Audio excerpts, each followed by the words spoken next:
Antes de iniciarmos, eu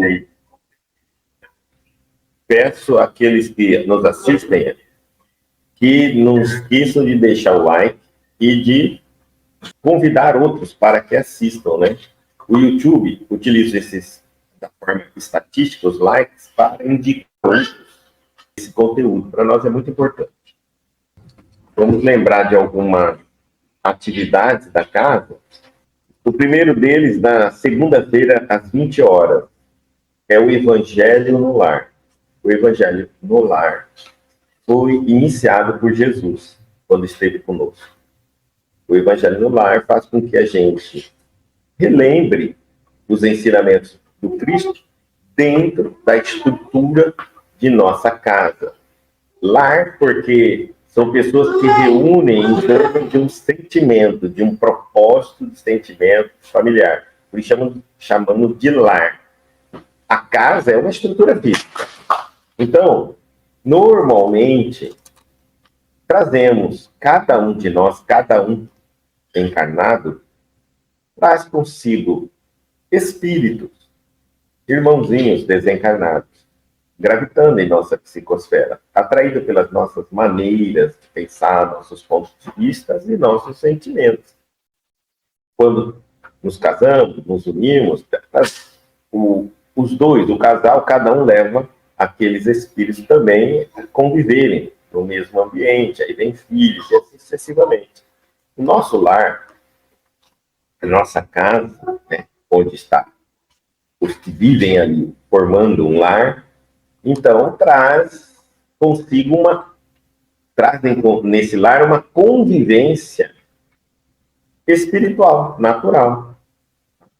Para nós evangelizarmos estes espíritos, providenciamos o Evangelho no Lar, onde a gente lê um pouquinho uma lição, debate essa lição, explica sobre essa lição.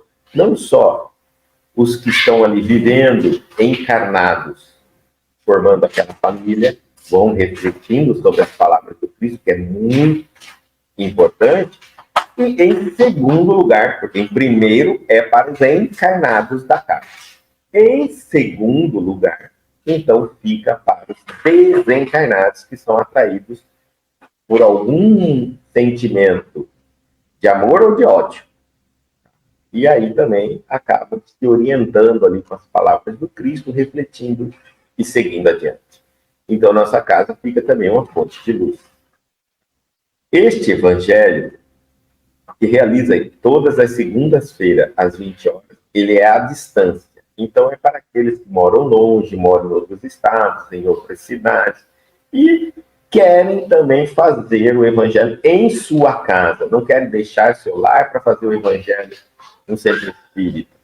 Então, querem fazer o evangelho em casa. E como não tem muito conhecimento, algumas vezes dizem assim, mas eu vou fazer o evangelho na minha casa, eu vou ler o evangelho e não vou ter muito conhecimento, o que debater, o que falar. Então, o evangelho já vem também sugerindo isso, explicações sobre a leitura. Depois nós temos, na terça-feira, a irradiação, às 20h30. Às 20h30, nós fazemos essa irradiação e convidamos as pessoas que têm vontade de servir, prestar caridade.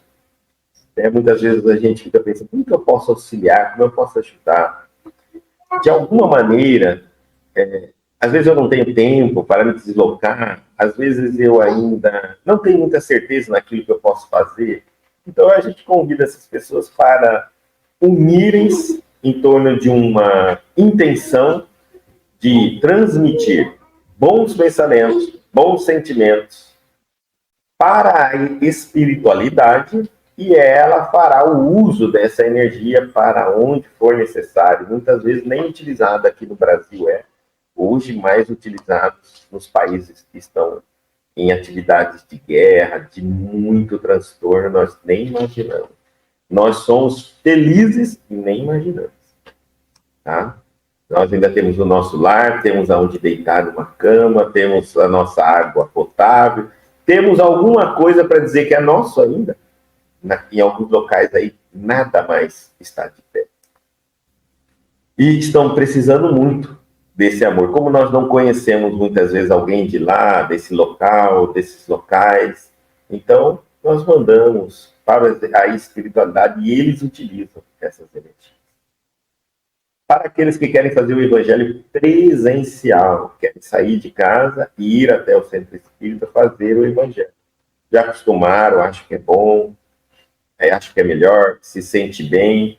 Então, é todas as terça-feira também, às 19h30. Podem se deslocar aqui no Centro Espírita Celeiros do Bem, aqui no CPA 3, e estará fazendo, e podem fazer conosco, o Evangelho. Número 85, testemunho.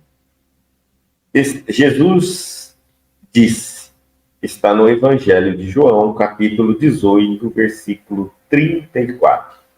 Respondeu-lhe Jesus, dizes isto de ti mesmo ou foram outros que te disseram de mim? É uma pergunta que ele faz. Vamos entender aonde está sendo colocado esse contexto. O título na Bíblia é Jesus diante de Pilatos. É o momento em que Jesus é levado diante de Pilatos. Então, Pilatos chega até Jesus, chama Jesus e diz assim, tu és o rei dos judeus. Ele não pergunta, ele afirma. Está bem claro. Na Bíblia, ele realmente afirma que Jesus é o rei dos judeus. Então, por isso, Jesus faz essa pergunta. Dizei isso de ti mesmo, é você, sua intuição, sua inspiração, ou foram outros que disseram de mim, ou alguém falou de mim a você? Porque você está me reconhecendo como Cristo. Né? Então, é você ou alguém te falou? Fez uma pergunta, Pilatos. Ele fica desconcertado dessa forma. Respondeu Pilatos, acaso eu sou judeu? Ele faz uma pergunta agora para intimidar Jesus. Por acaso eu sou judeu? Quer dizer, eu não sou judeu. Então, como é que eu poderia estar sabendo que tu és o rei dos judeus? Como eu poderia saber? Eu não sou judeu. Mais ou menos dizendo assim, os judeus são eles lá fora, eles não estão te afirmando isso. Aí ele diz assim, o teu povo e os sumos sacerdotes te entregaram a mim. O que fizeste? Está perguntando. Quer dizer, não tem crime nenhum. A pergunta do Cristo a Pilatos tem significação mais extensiva quando compreendemos-la aplicada às experiências religiosas. Nós podemos entender que o Cristo, que essa pergunta do Cristo, ela é mais profunda quando a gente leva ela para um campo religioso. E aí ele vai explicar isso por quê. Quando encaramos no Mestre a personalidade do Salvador, por que o afirmamos? Mais ou menos assim, ou a gente está falando que Jesus é o Mestre porque acreditamos que ele é o Mestre, e se acreditamos que ele é o Mestre, por que ficamos perguntando se ele é ou não é o Mestre? Mais ou menos ele está fazendo a gente pensar assim. Muitas vezes a gente diz, Jesus é o Mestre, Jesus é o Filho de Deus, Jesus é o Messias. Mas periodicamente nós estamos em dúvida. Será ele mesmo? Será que não é ele? Às vezes a gente lê história de outros avatares, Buda, Zoroastro, Krishna, Confúcio, e, entre outros, né? E aí fica aquela dúvida, será que Jesus era realmente o Messias? Mas não deixamos, ao mesmo tempo, de dizer aos outros que ele era o Messias. Então ele está querendo dizer assim, por que nós temos que ficar afirmando que ele é o Messias se nós já acreditamos? Não precisa afirmar. Então nós não precisamos discutir, não precisamos brigar, não precisamos elevar o tom a quem quer que seja que ainda não chegou nessa conclusão. Pronto. Simples. estaremos agindo como discos fonográficos. Disco, naquela época, era de vinil, né? Na repetição pura e simples de palavras ouvidas, ou seja, gostaríamos, se nós ficarmos falando o tempo todo que Jesus é o Salvador, Jesus é o Mestre, Jesus é o Messias esperado, parecemos que somos uma gravação que fica tentando, fica só repetindo, sem saber o conteúdo. Pode ser que a gente queira convencer os outros aquilo que nem nós nos convencemos. Então, de tanto repetir aos outros, de tanto eu mesmo ouvir eu falando, quem sabe eu me convenço. Ou será que realmente eu estou querendo convencer os outros? Porque se eu já me convenci, não preciso convencer ninguém. E não preciso ficar como se fosse um disco, falando o tempo todo, repetindo a mesma coisa o tempo todo. E aí, então ele diz assim, é necessário conhecer o motivo pelo qual atribuímos títulos amoráveis e respeitosos ao Senhor. Não basta dizer encantadoras lições dos outros. Isso é muito importante. Hoje, estamos vivendo um momento que talvez seja, por falta de tantos bons exemplos, os pouquíssimos exemplos que tem, alguns começam a se auto-enaltecerem, né, para ficar falando daqueles exemplos o tempo todo. Existem palestras que às vezes ficam falando da vida dos outros. Por exemplo, que Chico Xavier fez, que de volta conta casa. Palestra chamada Conta Casa. E ele está falando que não é muito legal isso, porque cada um tem seu papel, né? Há uma coisa muito interessante que a gente vai ver que um benfeitor não fica falando do outro benfeitor. Você vai perceber que Joana de Anjos está há quanto tempo psicografando por Divaldo Franco, ele não fica falando de Chico Xavier, não fica falando de Emmanuel, não fica falando do outro, entendeu? Um benfeitor, cada um vai cumprindo o seu papel. Exatamente para que ninguém sobreviva da sombra que o outro lhe dá. Todos nós temos que também crescer e fazer sombra. Isso. Então, ó, é importante a gente atribuir. Não basta dizer encantadoras lições dos outros. Falar do exemplo dos outros, das boas ações dos outros, mas viver substancialmente a experiência íntima na fidelidade ao programa divino. Enquanto você está falando dos outros, boas ações, boas histórias, talvez você esteja perdendo tempo de cumprir o seu desígnio, de transformar a tua vida em cumprimento à sua missão, ao seu propósito. Nós não podemos nos perder, ou seja, eu não posso perder a minha evolução, a minha caminhada, o meu esforço para viver nas sombras do esforço alheio. É isso que ele pensa. Nem de Jesus.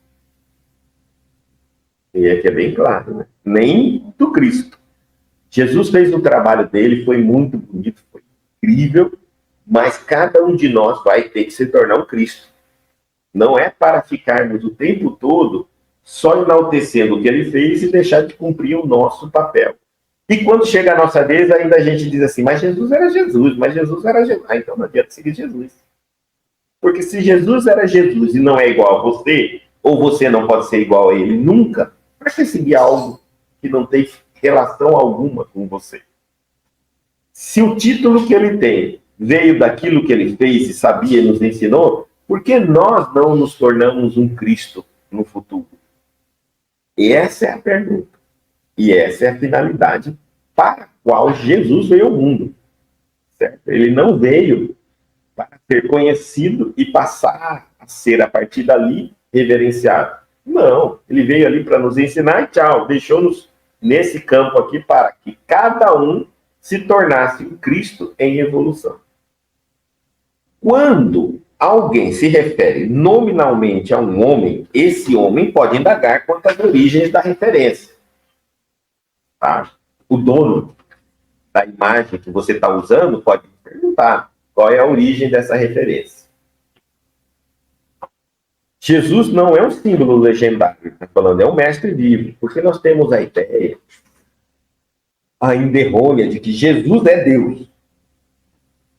Há muitos locais ainda que confundem confunde Jesus e Deus. Inclusive, Maria passou agora a ter o título de mãe de Deus, não mãe de Jesus.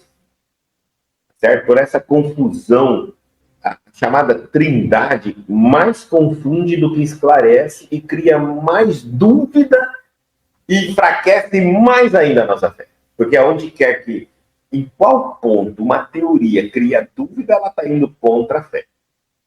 Porque crer é não duvidar. Toda teoria que me faz ter dúvida, eu não creio. Se eu não creio, não tenho fé. Simplesmente assim. E às vezes tentam nos criar um formato de ideia, de conceito, que ninguém entende, mas obrigam todos a aceitarem para viver dentro de uma fé limitada.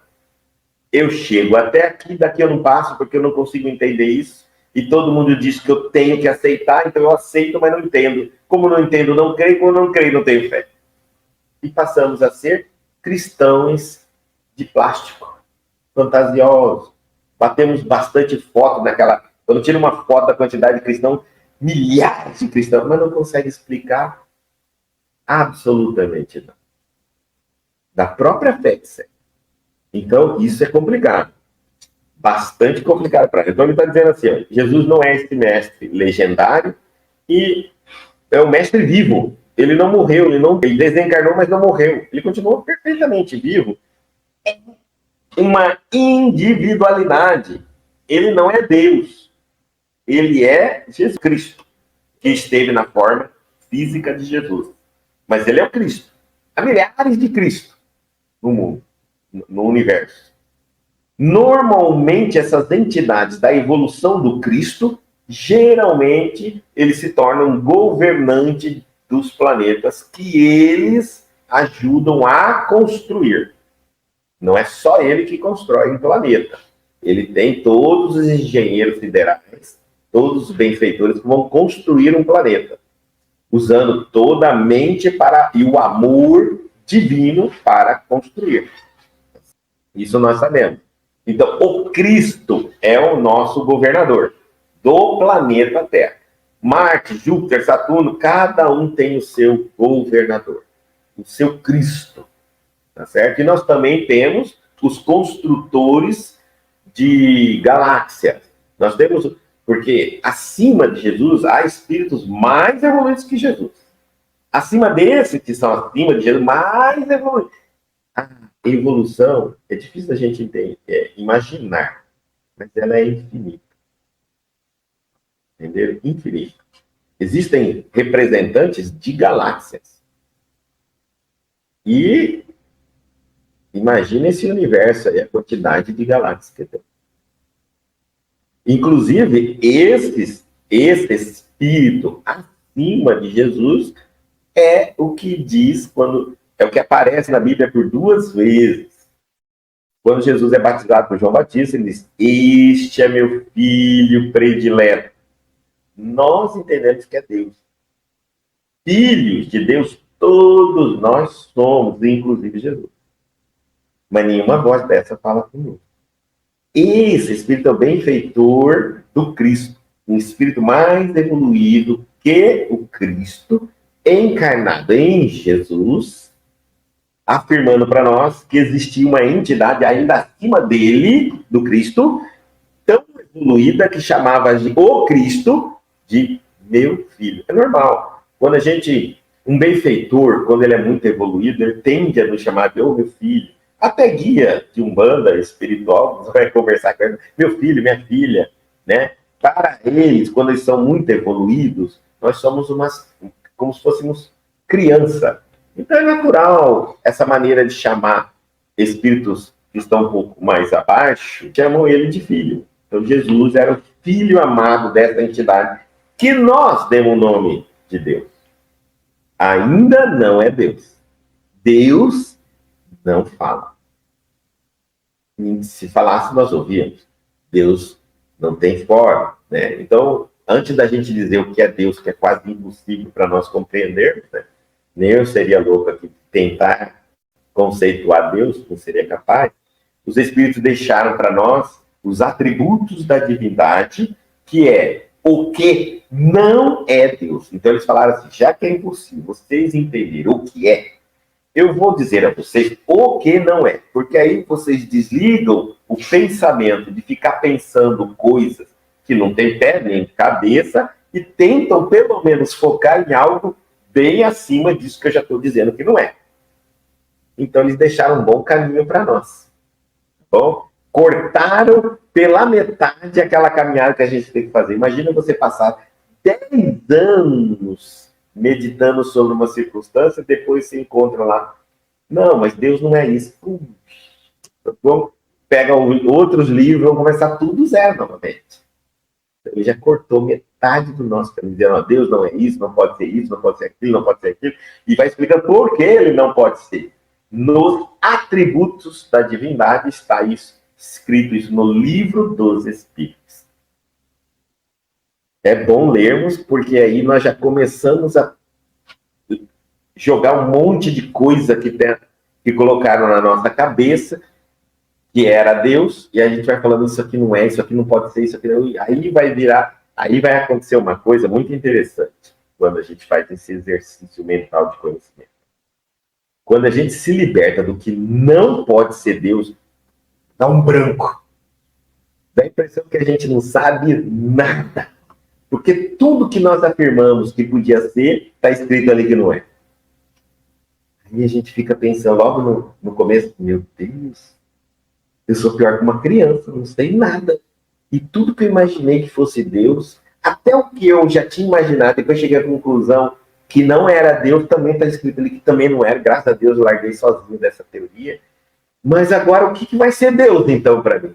É isso que os Espíritos querem, que você comece a se esforçar, a pensar, a imaginar um Deus espiritual e não um Deus criado pelos homens. Certo? Não é um super-herói.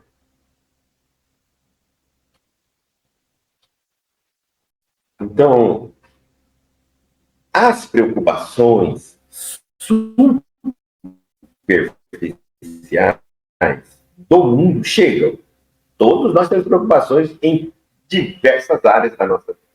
Educam o espírito e passa. Faz o papel que tem que se fazer e passa.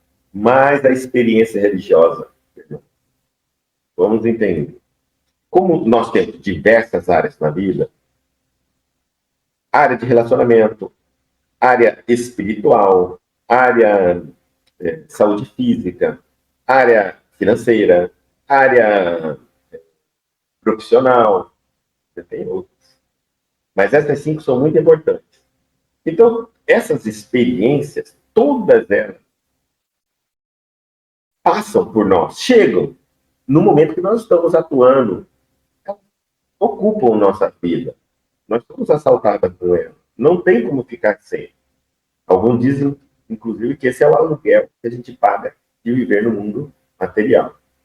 Todos nós temos, de uma maneira ou de outra, preocupações e dificuldades.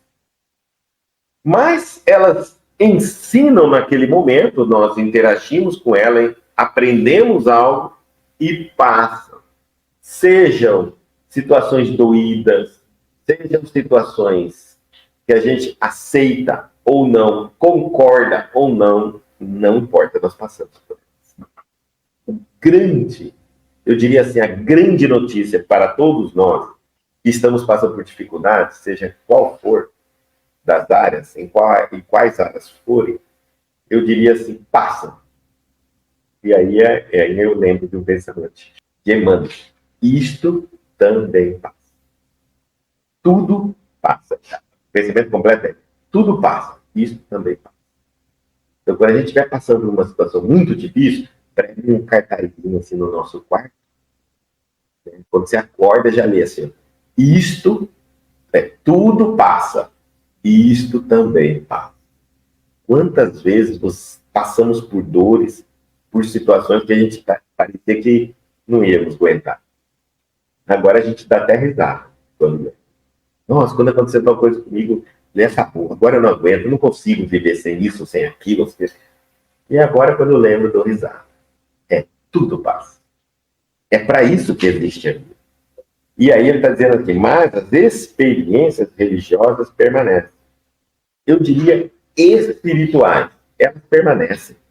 Elas estão conosco. Elas são quase intransferíveis.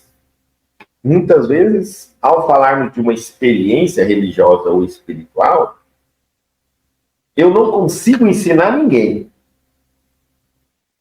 Muitas vezes eu não consigo nem sequer falar sobre ela. Eu tenho para mim, mas não consigo falar. É como sonho.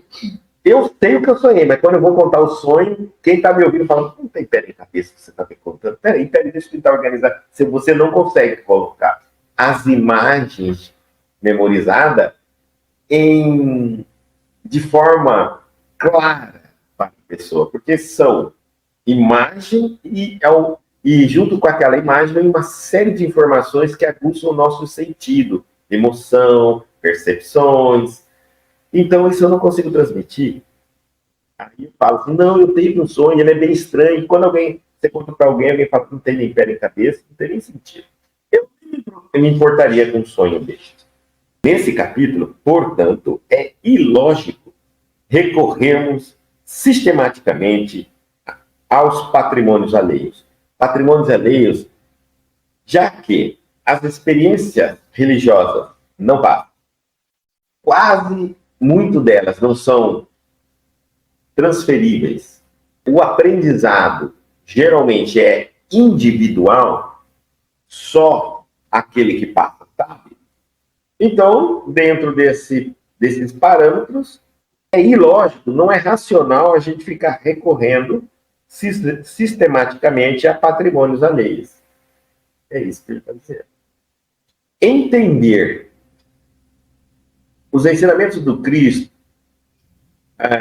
como Jesus fez os milagres, quais são os fenômenos que ele interagiu para recorrer e fazer o milagre, é proveitoso para nós.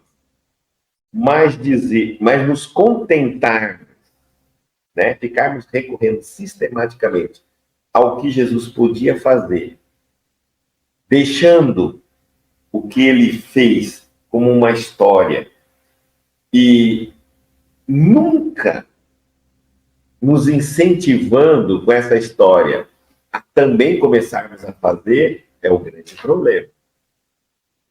Tá certo? Ou seja, eu quero dizer o seguinte, ele foi claro, vos admireis do que eu faço, vós podeis fazer muito mais. Ele foi claro, não quero que vocês vivam na sombra dos meus feitos, dos meus ensinamentos, dos milagres, de tudo que vocês estão tendo de experiência em relação a mim. Mas vocês têm que começar a fazer o que eu faço e muito mais. Chamando-nos para isso. Sede perfeito, pois teu Pai é perfeito. Chamando de novo nós ao trabalho para a perfeição, para a evolução.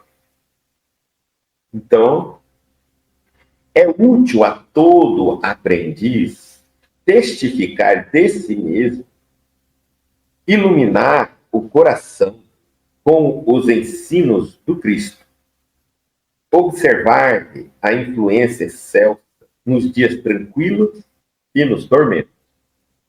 Então, é útil a todo aprendiz testificar de si mesmo, é útil e importante que o testemunho seja de si, da sua vida. Precisamos, nós cristãos, colecionarmos experiências, atitudes e testemunhos de nós vivos, bons, cristãos, para termos moral de transmitir o cristianismo. Porque muitos de nós falamos do Cristo, falamos de Chico, falamos de Paulo, falamos de Bezerra de Menezes, falamos de um monte de bons espíritos. Mas a nossa vida não está pautada no dia a dia de sermos um bom cristão, porque a gente diz assim, já que tem bastante gente para a gente falar que é bom e que fez coisas bacanas e bonitas, por que eu preciso me tornar? E aí eu não me esforço para que eu seja um dia um exemplo de vida. Então, eu não faço a reforma íntima na minha vida, eu nunca começo a fazer reforma íntima. Eu tenho um determinado problema, um determinado defeito, e todas as vezes que eu vou me utilizar desse defeito, alguém me cobra e fala, mas você não é espírita? Eu falo, ah, sim, mas eu não sou perfeito, isso aí é Jesus. Não, isso aí é... Não, isso aí é de Mato Franco. Quer dizer, que adianta eu ser espírita e não crescer, e não deixar o que tem que ser deixado para trás? E ainda me apoio naqueles que já fizeram isso, dando como se fosse um abono à minha atitude errada. Compreenderam? Estou conseguindo explicar, né? É isso que ele está falando aqui. Não, não é razoável isso fazer dessa forma. É útil a todo aprendiz testificar de si mesmo, iluminar o coração com os ensinos do Cristo, observar a influência celta nos dias tranquilos e nos tormentosos. Até nos momentos difíceis, nós temos que dar o testemunho. Reconheçamos, pois, a atitude louvável no esforço do homem, que se inspira na exemplificação dos discípulos fiéis. É louvável. Parabéns. Quem está trabalhando para se inspirar nos exemplos dos homens bons, dos homens mais evoluídos. Pelo menos não está se inspirando em coisa errada. Contudo, não nos esqueçamos de que é contraproducente. Não produz nada, está dizendo, contraproducente. Contudo, é bom você observar um bom exemplo. Mas nada adianta, nada se produz repousarmos em edificações que não nos pertencem. Olvidando, deixando de lado o serviço que nos é. Então, não vamos descansar nas obras que não nos pertencem. Né? É bacana, é bonito, todo exemplo deve ser bom exemplo deve ser enaltecido, reconhecido, divulgado, mas não deve nós ficarmos na sombra, sobrevivendo ali daquelas lembranças, das admirações, porque nós podemos nos tornar fanáticos. Né? O fanático é isso. O fanatismo começa quando eu começo a acreditar que Jesus, o que existe no universo já está, o que é bom, e eu tenho que ficar admirando o que é bom. Como alguns acreditam que Deus criou os anjos com o objetivo dos anjos adorá-lo. E eu fico pensando que Deus queria que ele precisa criar seres para ficar adorando ele. Que coisa mais estranha, né? Narcisista, não? Não era mais fácil ele fazer um espelho perfeito, ele ficar se olhando no espelho? Não, isso criou um monte, uma pleite de anjos. Os anjos têm a única finalidade de adorá-lo. E o homem não o adora. É uma coisa muito estranha para a gente pensar como seria isso. Mas é isso que ele está dizendo aqui. Não, nós não temos que ficar adorando, admirando o tempo todo as obras alheias. Nós temos que fazer a nossa obra. Muitas vezes a nossa obra é uma obra pequena, é uma obra simples, é uma reforma íntima. Eu estou construindo em mim um templo, no meu coração, na minha consciência, um templo onde Deus poderá um dia habitar. Onde eu poderei enxergar Deus, através desse meu coração, da minha mente, face a face. Ou seja, eu estarei evoluindo. É isso. Olha, observe